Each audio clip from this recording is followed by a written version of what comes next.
Binanggit sa akin noon nung ako ay during sa pagkamatay ng ating minamahal na BC Mayor, nandun po ako. I think that was the third day, if I'm not mistaken, ilang araw lamang after the ambush.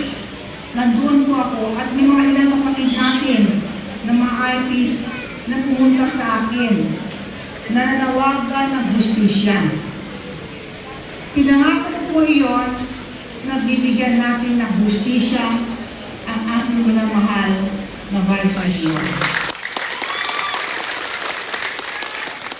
Because naniniwala po ako, may nagsabi sa akin doon na sana ito na ang pinakahuling kapatid natin na IT ang magbuwis buhay ng dahil sa politika.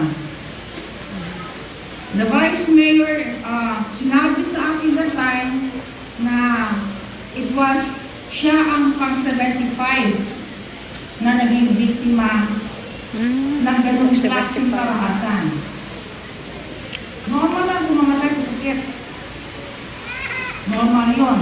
Pero pag barlin, ibang usapan yun. It's a different case.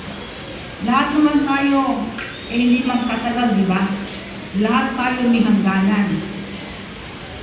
Yung nga lang, hindi maganda ang pag-alis ng ating Vice Mayor kung hindi natin ito mabigyan ng justisya.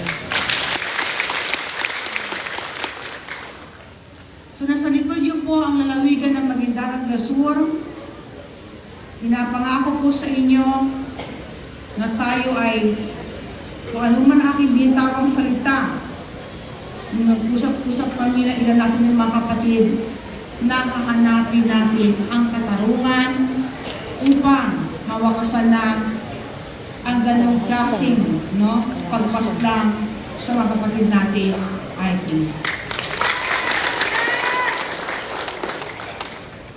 So nandito po kami, hindi ko na siguro kabain dahil magiging sentimento na kasi. We are here to celebrate the victory of the BGC.